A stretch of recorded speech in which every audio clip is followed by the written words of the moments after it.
मूर्तियां बैठी हैं, सुनो, मात्र 100 साल का तुम्हारा धर्म बचा है। ये संदेशा लेकर के आया हूं। आप कहोगे 100 साल में, हाँ मैं आपसे आज कह रहा हूं, पूरी समाज यहां पर अपने भोपाल की क्या मध्य प्रदेश की पूरी समाज बैठी है, क्योंकि मध्य प्रदेश के जितने अधिकारी वे सारे रिटायरमेंट यहां पर बैठे हुए हैं और वो यहां आकर के बसे हुए हैं। ये 100 साल में धर्म समाप्त हो जाएगा, ये मैं आज इस मंच से घोषणा कर रहा हूं। जिस ढंग से ये जैन समाज चल रही है, तुम्हें लाखों करोड़ों के मंदिर बना लो, लेकिन इनकी रक्षा करने वाला कोई नहीं होगा। क्यों नहीं होगा? चिंता मंदिर की नहीं, चिंता समाज की होना चाहिए, चिंता धर्म की होना चाहिए। आप विचार करिए, मैं आपसे कहना चाहता हूं, मंदिर बनाना अच्छी बात, बनाना चाहिए, बनना चाहिए, और हमारे गुरु महाराज विद्यासागर जी महाराज जो कर रहे हैं बहुत अच्छी बात कर रहे हैं। लेकिन इसके साथ में मैं आज एक संदेशा जो युवाओं के लिए लेकर के आया हूं, वो ये कहना चाहता हूं, हमारी जैन समाज बराबर मूर्ख काम दुनिया में कोई करता ही नहीं।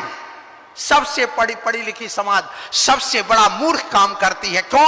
आप कहोगे मूर्ख है। हाँ, मैं आज पूरी समाज से पूछता हूं, राजन जी, पत्रकार जी, रविंद्र जी, आपको हमने 2 रुपए दिया कि अपना धंधा करना, और 2 रुपए लेकर के आप अपना घर चलाना, तो 2 के तुम कितने पैदा करोगे? 3, 4 के 1, 2, 4 करोगे ना। और 2 की यदि 4 करते तो विद्वान, 2 के 2 ही रह जाए तो मूर्ख, और 2 का 1 रह जाए तो महामूर्ख। पक्का है ना? आपको स्वीकार है ना ये बात? अब देखिए, पति पत्नी कितने प्राणी? 2, और 2 ने मिलकर के 2 ही पैदा किए, 2 जब मरेंगे तो 2 ही छोड़ के जाएंगे, तो क्या हमारी आबादी बढ़ेगी? बोलो, नहीं बढ़ेगी। यदि 2 के 3 होते हैं तो विद्वान, और 2 का 1, 2 रह जाए तो मूर्ख, और 2 का 1 रह जाए तो आप मूर्ख हैं, विद्वान है क्या महामूर्ख हैं? बोलो, क्षमा बाड़ी मर्द पर मनाने वालों।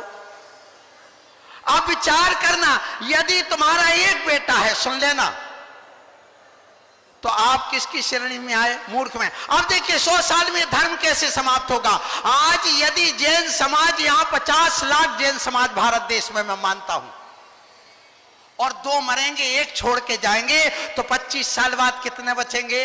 25 लाख। और 25 लाख पर वो पेयर बनाएंगे, लड़के लड़की मिल करके, और 2 मिल करके 1 पैदा करेंगे, तो 50 साल में कितने बचेंगे? 12.5 लाख। फिर 12.5 लाख लड़के लड़की मिल करके फिर 1 बच्चा पैदा करेंगे, तो बताइए 75 साल में कितने बचेंगे?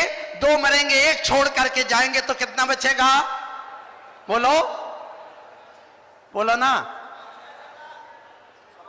6.25 लाख। फिर इसके बाद भी 6.25 लाख मिल करके 2 मिल करके 1 पैदा करेंगे, तो 100 साल में कितने बचेंगे? 3 लाख। और 3 लाख सुन लेना, वे 3 लाख भी नहीं बचेंगे। क्यों? हर 100 जोड़े में 2 जोड़े ऐसे होते जिनके कोई संतान नहीं होती, और 100 बच्चों में 2 बच्चे ऐसे होते जो विकलांग आदि मर जाते। अर्थात समाज कितने साल की बची है? बोलो। अब क्यों सबके घुटन बंद है? तुम कहते महंगाई का जमाना है, मैं कहता हूं सुन लो, तुम्हारे बाप दादा एक टूटे मकान में रहते, साइकिल चलाते थे, और तुम कहते महंगाई है, बच्चों को कहां पढ़ाए? पहले दादी की साड़ी 40 रुपए में आती थी, तुम्हारी 4000 में आती, वे 4 साड़ी से काम चलाती, तुम्हारे यहां 40 साड़ी कहां से आ गई? जब महंगाई है तो तुम 2 साड़ी में काम चलाते, तब मैं जानता कि महंगाई है। और तुम्हारे बाप दादा 2 सब्जी खाते थे, तुम 1 खाते, तो मैं जानता कि महंगाई है। तुम्हारे बाप दादा 2 मकान में रहते, तुम 1 मकान में रहते, 1 कमरे में, तो जानता महंगाई है। सबके लिए महंगाई नहीं, एक बेटे को पालने के लिए महंगाई। धन्य समाज। अब कहो आगम क्या कहता? आगम भी कहता 100 साल में समाज समाप्त हो सकती है। क्यों हो सकती है? सुनिए, इसलिए कि सुन लो, यदि आपको मालूम हो कि अपने यहां पर पुष्पदंत भगवान से लेके शांतिनाथ भगवान के बीच में एक पल, पौन पल, आधा पल, पाव पल के भगवान के समय में धर्म का विच्छेद हो गया। इसी प्रकार आज भी हो सकता है। आदिनाथ भगवान चतुर्थ काल में हुए, पंचम काल में नहीं हुए, तृतीय काल में हुए, चतुर्थ काल में नहीं हुए। इसका मतलब एक तीर्थंकर भी कम हो गए। हुंडाओ सर्पणी काल के कारण से तुम्हारा ये 100 साल में धर्म समाप्त हो सकता है। इसलिए मैं कहूंगा एक परिवार में 4 बेटे चाहिए। एक ऐसा बेटा हो जो देश की रक्षा के लिए दे दो, जो मिलिट्री में जाए, शासन में जाए, प्रशासन में जाए, देश रहेगा, धर्म रहेगी, समाज रहेगा, परिवार रहेगा। दूसरा बेटा आप दीजिए अपने धर्म के लिए जो मुनि बने, क्षुल्लक बने, एलक बने। तीसरा बेटा समाज के लिए दे दे, जो समाज के उत्थान की बात करे। और चौथा बेटा अपने पास रखिए जो कुल की रक्षा करे। इसलिए 4 बेटे चाहिए, एक आपके लिए कुलभूषण, एक देशभूषण, एक समाज भूषण और एक धर्म भूषण। ऐसे 4 संतान की आज हमें जरूरत है। ये ध्यान रखो। आज मैं क्षमा वाणी पर इन युवाओं को संदेशा दे करके आया हूं।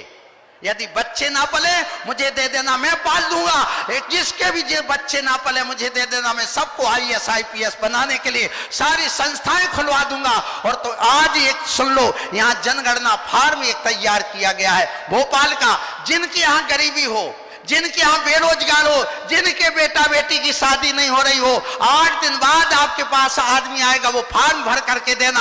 आपको सबको रोजगार दिया जाएगा, आपके लिए नौकरी दी जाएगी, आपके लिए पैसा दिया जाएगा, आपके धंधे चले जाएंगे, आपको सब कुछ दिया जाएगा। मेरी तरफ से आशीर्वाद है। इसलिए आप चिंता मत करो। यहाँ पर राजेश जो कलेक्टर साहब है IAS, उन्होंने वह फॉर्म तैयार किया है, वो आपके पास तक आ रहा है। यहाँ प्रमाण सागर जी ने भी जनगणना का एक फॉर्म दिया है।